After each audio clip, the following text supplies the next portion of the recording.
everybody, J-Rod Plays here. Today I just want to put together a guide for all of the builds that I'll be taking into Crota's End Day 1 here this weekend whenever we're going through the contest mode. And the builds are going to vary per class. I'm going to have the most on my Warlock because that's going to be the character that I'm going to try to go in first on. Of course, I'm going to have backups on my Titan and my Hunter just in case I need to switch over to them to get through an encounter. I'm not going to be too prideful as far as, oh, I got to get it done on this one class, but the Warlock has a lot of utility still. And so there's always somebody that needs, there's always a team that's going to need a Warlock when it comes well time, stuff like that. So that's why I'm on my Warlock, because I'm just going to try to play my best to be as useful as possible in each of the encounters. And of course, since I'm doing it with LFG, you have to be able to support an LFG, so you have to be able to support players who may not be as practiced, who don't have the same amount of time in the game. And so that's why I'm picking the Warlock class as the class that I'm going to try to take in first. Although I will be making a separate video for Titan and for Hunter. So again, this video is just going to focus specifically on my Warlock. Now I want to go over the new build first because a lot of the other builds are variations of similar builds that we've seen before, or like an exact same build. For example, like my Arc Warlock build. I'm going to have a detailed video on that, and I'm going to kind of go through these a little quickly since I have a ton of builds to go through between all the classes. I'm not going to spend as much time as I normally do going super in depth on the builds and necessarily how they work. I'm still going to cover it, but I'm not going to show it in video form or anything like that. I'm just going to go boom, boom, boom through the builds, so that way you get what you need. Now, starting out this particular build, this is going to be the new Briarbinds builds. Not everybody's going to have these. You have to go through Vex Strike Force to get them if you want them early, or you would have had to have done the Lost Sector, I believe yesterday's Lost Sector, and it's already past that time, so there's no arms right now. But if you do have these, this is going to be an awesome build for the second encounter, I believe, and it might be an awesome build for Ear Gut as well, because of the enemy density. With the Briarbinds, the big thing is having the Void Soul that goes out and it suppresses your targets, and then from there that's going to help your team kill them quickly, and that's also going to return you ability energy back. So you get ability energy back from having your Rift down, and when you have your Rift down, your Void Soul is going to go out there, and again I'm going to use Healing Rift over Empowering Rift because yes, you can get health back and it is some nice chunks, but there's going to be so much damage going out in contest mode. The Healing Rift is a better option over the Empowering Rift, so I'm going to always be on the Healing Rift side of things. And for the super, I'm going with the Vortex super, just because there's a lot of enemies that you're going to want to kind of trap into a spawn point, like ogres and things like that spawn, especially like in the area encounters, where the two big ogres are going to spawn in the pillars on the right and the left if it's the same setup as it used to be. This particular build, I'm running Monte Carlo, and you would think, well, why Monte Carlo if it's going to be kind of a recovery-based build, which, by the way, I do have a max recovery stat.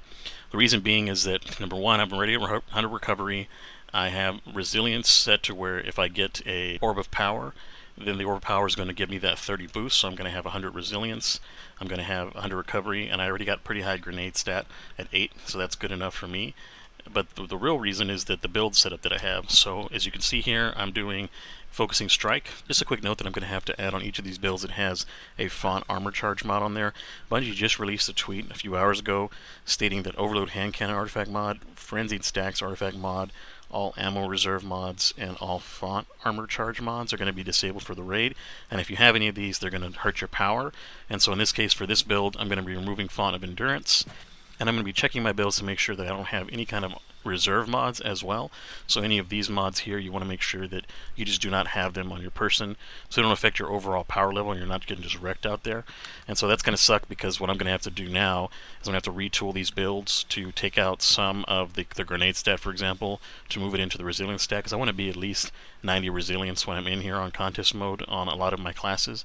And so you're going to see that note on all these builds, just to retool and to remove some of your stats and move them over to places where you would need them. Grants class ability energy when you cause damage with a melee attack. I'm also doing Impact Induction. Causing damage with a melee attack reduces your grenade cooldown. And then in this case, since I'm feeding the grenade, I'm going to have Bolster Detonation to give me my class ability back even sooner. And on top of that, we're running bomber to get that grenade back as well. And so the way that the output's going to work is you're going to pop out your pocket singularity whenever you've used your grenade, and that's going to give you a chunk back. And then from there, you're going to obviously cast your rift.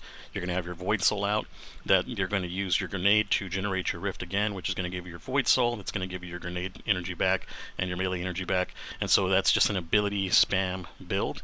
It's also really strong for things that get in your face. You just switch over to your new catalyst that's going to allow you to do your bayonet attack, and that should kill anything orange bar, even on contest mode, that's in your face. I'm running Harsh Language with Envious Assassin and Destabilizing Rounds. They've recently buffed Envious Assassin now, so it's a lot more reliable in getting you a reload. So you're going to have a few grenades always in the chamber usually, and this is just for clearing a bunch of stuff that's in front of you, anything that pushes you. And I'm using Commemoration. So the reason why I'm doing this is because this one puts out a bunch of damage in a good amount of time while keeping your ammo economy up, and you also get back ability energy if you kill a bunch of adds with this, and so that's going to feed back into the Void Soul and ability energy. And yeah, it's not like the biggest heavy hitting thing that you can have, as far as like you can have like a rocket launcher and things like that, but it's really reliable, and I'm going to lean on this as well, especially too because once you get your volatile rounds, and let me go into the subclass so that you'll see what I'm talking about. Whenever I have a grenade kill, I'm going to get volatile rounds. Those volatile rounds are going to also help me pop anti-barrier. Now I do have anti-barrier in my auto, but this makes it to where I don't have to switch. I can just unload into the barrier champion with my heavy, pop the shield, and it's going to be a lot harder on contest mode. They're going to take more damage to pop the shield. If you're not using Arbalest, which I will be on my other subclasses, that's going to be the way to do it. Now the main fragments that I'm working with are going to be the Echo of Harvest. And the reason why I'm picking Echo of Harvest, normally I would pick the suppressing one, but in this case the Void Soul. If you look at the Void Soul, it tells you when you cast your rift and create it, it's going to fly out and weaken them. So that's the verb, is weaken. So I'm going to lean into the weakening, and I'm going to go with Echo of Harvest, so that way defeating weakened targets is going to create my Orbs of Power and give me a Void Breach.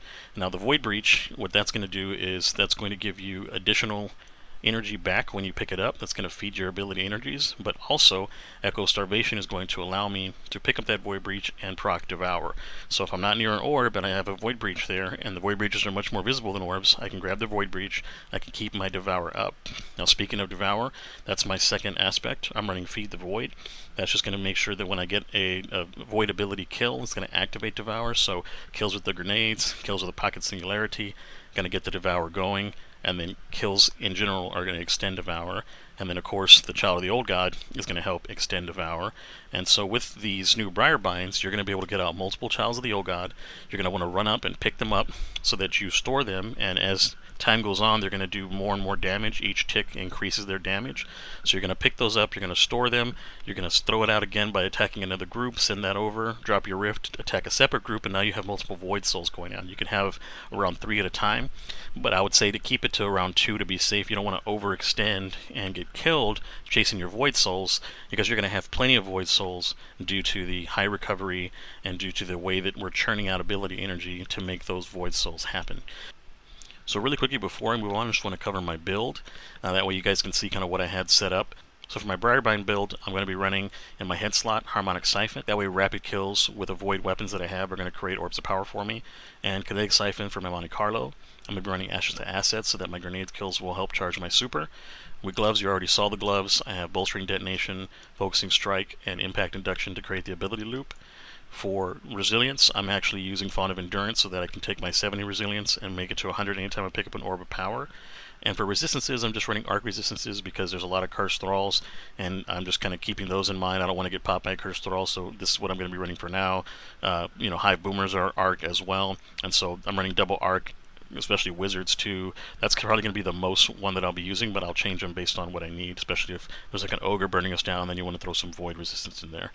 I'm running stacks on stacks to keep up my armor charges quickly, so that way I can keep my Font of Endurance going. I swapped out Better already for Invigoration. The reason being is because anytime I pick up an Orb of Power with this build, I'm going to already have full health because of Devour.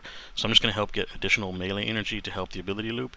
And then same thing, help get additional grenade ability to help the ability loops go as well.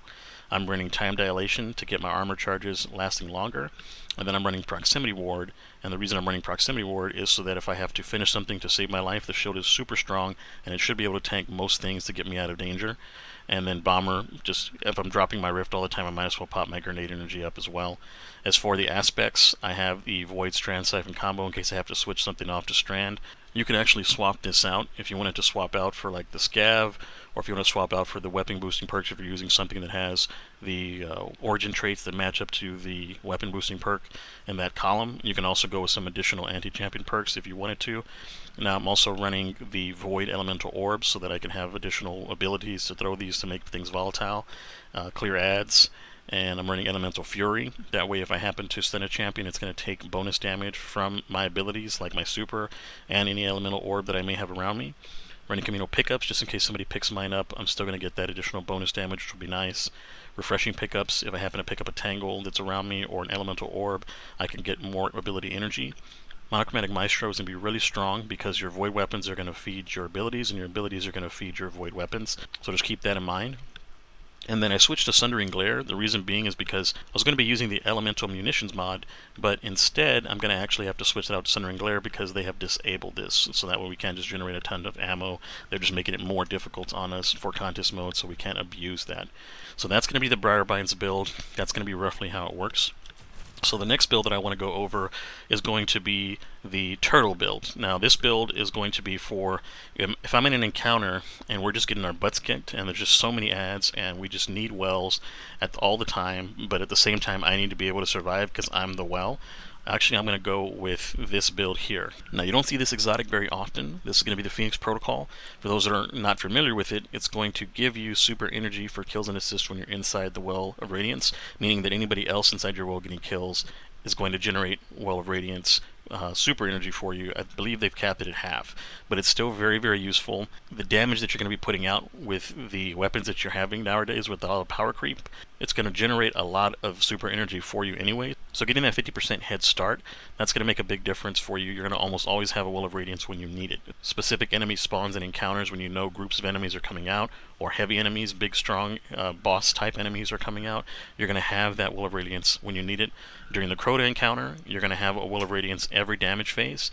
And even when you get into the high-end Crota encounter, when you have to make sure that only one person is getting the buff, and you're going to use that as well, that's going to be something that you're going to really need, is that extra boost of damage when it comes time. And they haven't nerfed Well yet, so until they nerf Well, you want to make sure that you're abusing the Well of Radiance for this day one. So before I go into the details specifically on the build itself, I want to go into the subclass to kind of show you how I set it up.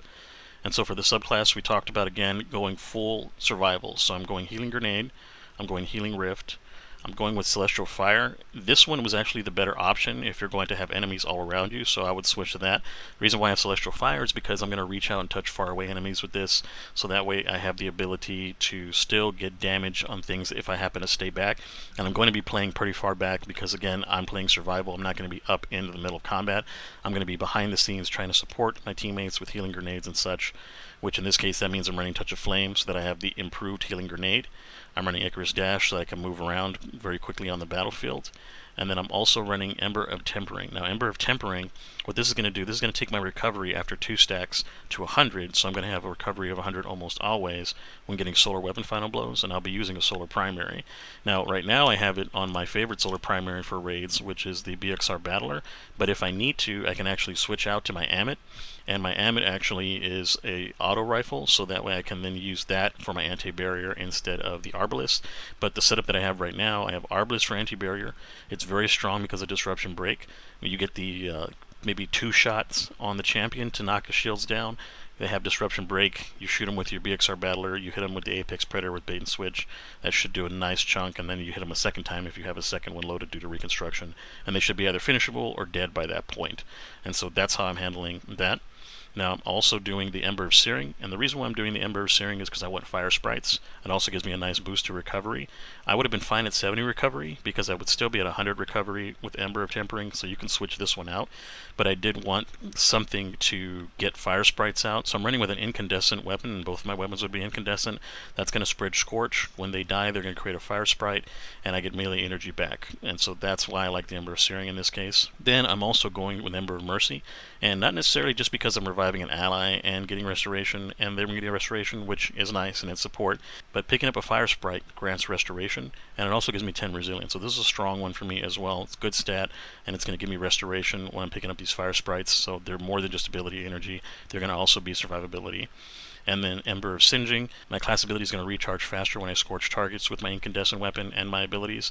And so that just means that I'm going to have more rifts to put down so that I can help myself and my teammates by having that survivability standing in the rift. So the build setup had to change for this Dawnblade Turtle mode because Bungie released some additional things that they're disabling for the Crota's End raid race, the contest mode. And that's going to be no more font mods, for example, which hurts my build, and there's no need for me to have some of the additional mods that I had before. So I switched out for Elemental Charge and Utility Kickstart some of the mods that I had here, like Time Dilation, for example. And this is just the reason why it's no purpose to have a longer time on my armor charges if I'm just going to be burning them with Utility Kickstart anytime I pop a rift so that I have some safety. And so that's just a small minor change. I mean, it kind of sucks for my other builds where I was really depending on those builds to get to my resilience to 100. This build still has around 100 resilience, still has 80 recovery, which will be 100 with the fragment, and I still have my discipline at 100, so I'm not sweating it on this build. The artifact setup stays very similar. The only thing that you have to worry about now is not to have the overload mod, so you don't want to have the overload hand cannon mod, you don't want to have the elemental munitions mod, so you just kind of want to pick around that. Right now I have my artifact set up for Arc because that's going to be the first class that I'm in there. But when I'm back on Solar, I'll switch it over to the Solar Elemental Orbs, and I'll probably go Monochromatic Maestro and Elemental Embrace again on that one, or I'll go Rapid Fire Ranger and Elemental Embrace depending on the weapons that I'm using. And so that's just a bummer that basically half of our stuff that we're using seems to be affected by the changes that Bungie needs to make sure that the raid race isn't kind of abused by all the cheeses that are out there. And that's just an adjustment that we have to make if we're going to get in there in day one. Part of me is like, I don't even want to do it anymore because I had all these builds planned out and I have to go and retool them. But, you know, it's fine. I'm still going to get in there. I'm still going to get this content so that way you guys can kind of see the raid and get a sneak peek at it as I'm going at it at around noon. On to the next build. The next class I'll be using, and this is going to be for the opening encounter, is going to be the Arc subclass with my Fallen Sunstar build. And this is going to be an ability spam build, but it's also going to be a build that's going to be focused around moving and attacking at the same time. Reason being is that you're going to be having the Electrostatic Mind and the Arc Soul together. So with the Electrostatic Mind, that's going to be giving you ionic traces from defeating jolted targets and making you amplified. When you have amplification, then you're going to have that additional reload, that additional movement. You're going to obviously go out and you're going to get the movement buff so that you'll be moving through the first encounter a lot quickly, even with Stacks of Darkness. I'm pretty sure Amplified will negate some Stacks of Darkness with that speed boost. It's minor, but it's just enough that'll save your life. This one here, of course, Arc Soul, is going to allow me to kill Thrall that are coming at me without having to actually see them or shoot at them. And when you're amplified, that's the Supercharged Soul, so that one's going to go out there and get its work done on its own. Now for the abilities, when I'm surrounded by combatants, I'm going to get more resistance to damage, so that's going to be important to have when you have those Thralls in the Thrallway. From here, of course, I'm going to be dropping out pulse grenades to cut off hull entrances, so things have to run through my pulse grenade to get to me, and it's going to last longer. When you're amplified, your Arc Special Final Blows are going to create blinding explosions. That's going to help with groups of enemies as well, especially the big knights. You kill a Thrall next to the knight, and the knight's useless. And then, of course, your Arc Grenades are going to jolt targets. You're going to max out as much as you can on resilience, keep your recovery up and your discipline up, so this is kind of a balanced build for me, so I have everything up at all times the best I can. I'm going to be running Cold Heart because the Cold Heart's going to actually fuel that ability to have the blinding explosions. If I decide that that's not working good for me, I can switch out to Exduris, or I can even bring on the auto rifle, the centrifuge auto rifle. And so that's going to be some things that I'll be kind of playing around with when it comes to day one. I'm actually going to move Bry's Love out of here, and I'm going to probably have either centrifuge or something else in that spot. I do have my Ikelos submachine gun with Volt Shot. That also is a good alternative. And then, of course, I'm going to be running Riptide for sure, because the Riptide is strong and it's going to help put the knights in their place whenever they're pushing us. If we're just trying to get away from them, I'm just going to hit them a couple times, leave them frozen, and then bounce, move on. The Blowout, I might switch out to like a Swarm, for example, like a machine gun, something that's going to help me when it comes to being able to move and shoot. And if I say I run out of Cold Heart ammo or run out of Riptide ammo, that's going to help me continue to be effective. So I might switch this one out per se. But the reason why I might also keep it is because you're going to want to save your heavy ammo for the last portion when you're building the bridge.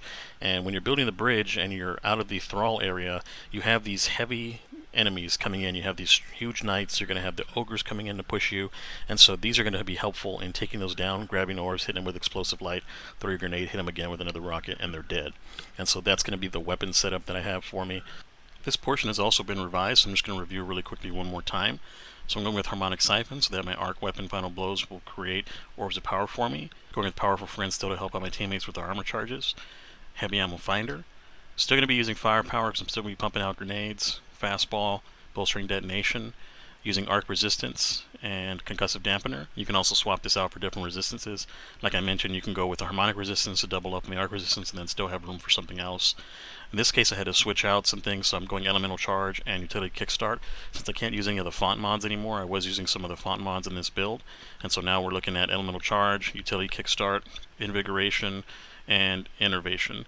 I'm also going with Reaper and Bomber, and you can switch off Invigoration or Innervation for Bitter already, so that way you can get some health back from orbs if you're having trouble maintaining health, and I might do the same in situations like that. But that's pretty much the build there. Now when it comes to the artifact, you're going to make sure that you're just, again, picking around some of the things that have been disabled. And Bungie did a great job messing with people's artifacts. So I'm going with the Anti-Barriers, I'm still going Unstoppable, the Diviner's Discount, the Origin Perks, going with Elemental Orbs Arc, Thanatotic Tangles, Elemental Fury, Communal Pickups, Refreshing Pickups, Monochromatic Maestro, and Elemental Embrace. Again, I was going to go with Elemental Munitions, but that has been disabled, so that's going to be my swap perk there. Now the next class that I'm going to be bringing in with me is going to be the Sunbracers, because it just does a ton of damage, and it's actually very good on survivability. When you actually switch this out for Phoenix Dive, you actually have a nice way to keep your health up, because you're getting your Incinerator Snap, that's getting your grenade back. Your grenade is also going to be on that cooldown with your Sunbracers, and then you can use your Phoenix Dive to then turn the grenade as well. I'm using Ember of Torches, so that way when I do get my Incinerator Snap off, I get Radiant. I'm getting cured for my grenades through Ember of Resolve, so Grenade Final Blows, which are going to be a lot, are going to cure me. I'm stacking up Scorch with that so that I have ignitions off of those grenades for things that are a little more tanky.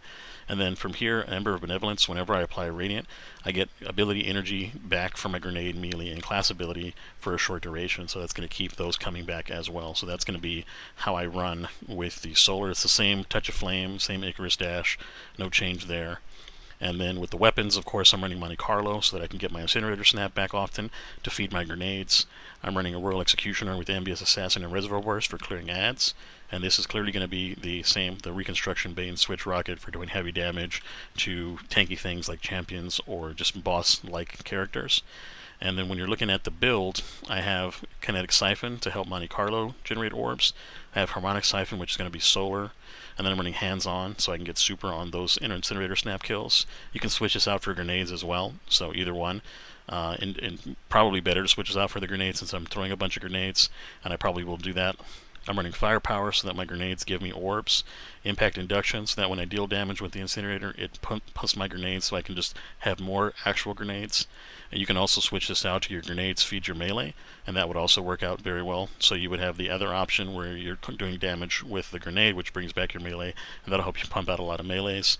I'm getting class ability energy back when I do get grenade kills, and that's going to help as well. And so just to make those small adjustments, again, you would swap out Impact Induction for Momentum Transfer, so your grenades build back up your melee so that you can keep that going. I don't need it because I have Monte Carlo, but if I wasn't running Monte Carlo, that would be the way to go. And then instead of using hands-on, you're going to switch that over to Ashes to Assets, and that's how you would run with the grenade build, for example. And then you can just, from here, click over to your build, update your build, boom, now the builds are back. That's how simple it is. For the stats, I'm still running 7 Resilience because I'm still taking advantage of the Font of Endurance. So when I pick up an Orb of Power, I'm getting 30 Resilience off of that, taking me to a tier 10, giving me full Resilience. I'll have 90 Recovery and 100 Discipline, and the Discipline, of course, is to keep my grenades up because you want to take advantage of your solar grenades on this class. I've got Double Void, but if I was running another encounter where there's a lot of solar, you could run Harmonic and Solar. You could run Double Arc for certain encounters. So I just have my resistances. You can also do Concussive Dampener and things, depending on your situation. For my boots, I'm running Solar Scavenger because I got my Scavenger on my artifact for only 1. I'm running Invigoration so I can get melee cooldown back so I can continue the rotation. Then I'm running Absolution so I can get all ability energy back, or you can switch that out for Grenade when you pick up a Grenade. For heals, you're not going to really need a whole lot because your grenade should carry you, but if you were feeling like picking up those orbs is a good way to get your heals off, you could switch to better already as well. I'm running time dilation so that I can keep my armor charges up. I'm running proximity ward to save my life in case I get in a situation where I need to finish something. For example, even an exploder unit you can finish, and even if it explodes in front of you, the shield will absorb that and you won't die from the explosion. And then bomber, of course, when I use my dive, I'm going to get my grenade back, and I'm just going to keep pushing from there, so it's a very nice mobile class. And so that's the build for this. And again, the weapons we've gone over. And it's just a pretty simple solar build. I mean, it's not super difficult to put this one together, but you just have to remember to keep up the snap to the grenades, and overall it's a really nice build, and it's tried and true, so I'm going to use this in certain encounters where I need to put out a lot of damage. And it really helps with boss damage too, because you can just blanket their whole feet with grenades by killing a small ad nearby, as long as your teammates don't take it from you. Now, if we're in a situation where we're starting to get inundated by ads, and I feel like I need to control the battlefield a little bit more, I still have this build on backup. So this is going to be this Broodweaver Strand build with the suspension. Yeah, they did nerf Strand Suspend, but it's still real strong. If you didn't want to use this, you can switch it out for threadling, and it's a really good threadling build. But I still run the Wanderer. They have it still disabled, Weave Walk, so we're not going to be able to take advantage of that. So I'm still going to run the Wanderer with Mind-Spun Evocation. Eat your grenade, so anything that you kill with your weapons is going to turn into a suspend for things around it. And even though they're shorter, again, still good enough, still interrupts enemies, still keeps them from doing their abilities. I'm running Thread of Fury. So when you damage targets with the Tangle, you get melee energy back, which is going to feed Arcane Needle, which is the whole generator for this build. I'm running Thread of Warding to have Woven Mail for that resistance. Thread of the Mind for defeating suspended targets, giving us class ability energy back so we can have our Rift, that's our survivability. And Thread of Generation still, dealing damage, generates grenade energy. This is another revised build, again, because of the changes Bungie just put out on Twitter. So for the weapons, I'm going to go in with Quicksilver Storm to replace Perpetualis, just because I swapped off to my rockets, so that I could be more in line with the mods that I'm using. So I'm using a Strand Solar combo, so that way these weapons will also provide me with Orb Generation. And Quicksilver Storm is an aggressive and strong option to replace the Perpetualis. I can also swap to any of the other exotics without having to worry about swapping anything down here. For the artifact, of course, you have a lot of things that are now useless, like elemental munitions and frenzied stacks. So you kind of pick around them. So I picked the 2 piercing mods. I picked Unstoppable Fusion, again, Solar Strand combo, Diviner's Discount, Thanatotic Tangle, since I'm using a Strand weapon as my primary, Elemental Orb Solar. I'm using Elemental Fury, Communal pickups, and Refreshing pickups, Monochromatic Maestro, and Rapid Fire Ranger, because those are going to be, again, the useful ones in this particular column. Pretty much everybody is going to be stuck on those 2 now that the other ones are pretty much disabled, unless you're using the resistances for something that matters. We're not going to have anything dealing a bunch of strand damage to us, so that would be useless on the Broodweaver.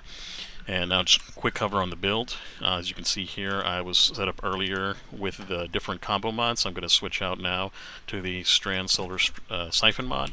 And so now I've got that set up with my Heavy Ammo Finder. I'm going to be using Focusing Strike, 2 Impact Inductions, Arc Resistance with Concussive Dampener, because again, I can't use any fonts in here. So what I did is I switched out all my font setups for Elemental Charge and Utility Kickstart, so that I have some use out of my armor charges. I'm using Invigoration, Recuperation, Powerful Attraction, Proximity Ward for survivability, and Utility Kickstart, so that I have something to spend my charges on. And so that's going to be the build here. And that's going to be the control build, using the primary weapon to spread Unraveling. You get out your melee to spread both the Unraveling and the Corruption, and then you're going to be creating Tangles at a higher rate, which is going to take advantage of the Wanderer perk, and it's just going to be an all-around nice control build. I even got my Resilience up to 90, and my Discipline is still at 100, so pretty much all set up there for this build. I should be able to have some good use out of this for some of the more enemy-dense encounters. On to the next build. Now, real quick before we move into another build away from the turtle build, this build is basically the same build. The only difference is that I've made a few changes on the armor side so that I can have the stats to match. So I now have 100 resilience, I've got 100 discipline, I still have 70 recovery because we're still going with Ember of Tempering, so that way the stacks of recovery will stack up, end up with 100 recovery. As far as the small changes, I just made sure that I had things that were synergizing with this need for DPS, and this again is going to be the Lunafaction Boots build for DPS. So I've got triple Solar Surge, so that way I'm going to take advantage of the orbs that the other teammates create, so that I have my Solar Surges. Of course, Time Dilation to give more time. I'm using Utility Kickstart, but I would probably swap that out if I was like in a damage phase, for example, and I found that I didn't have enough armor charge. It's easy to swap this out for like Distribution, or for Bomber, or for Reaper for that matter, so that way you're not burning your armor charges that you need for the solar weapon surge, so that's the safer way to do so. I would say to stake with the Reaper, and then you have your 3 solar surges, you've got your Fawn of Endurance, that's all going to be active when you've got your armor charges going. But basically it's the same build setup subclass wise when you're looking at the subclass abilities as the Turtle build, which is the Phoenix Protocol build. And so again, as you can see, just Healing Grenade, Healing Rift, same aspects, Touch of Flame, Icarus Dash, same fragrance, Tempering, Searing, Mercy, and Singeing for those same reasons as the prior build. And this is going to be something that I would switch to in a damage phase if we weren't putting out enough damage on my other builds and we needed more reload speed. I would do that and switch out to this build. So in conclusion, these are going to be the 6 builds that I'm taking into the raid.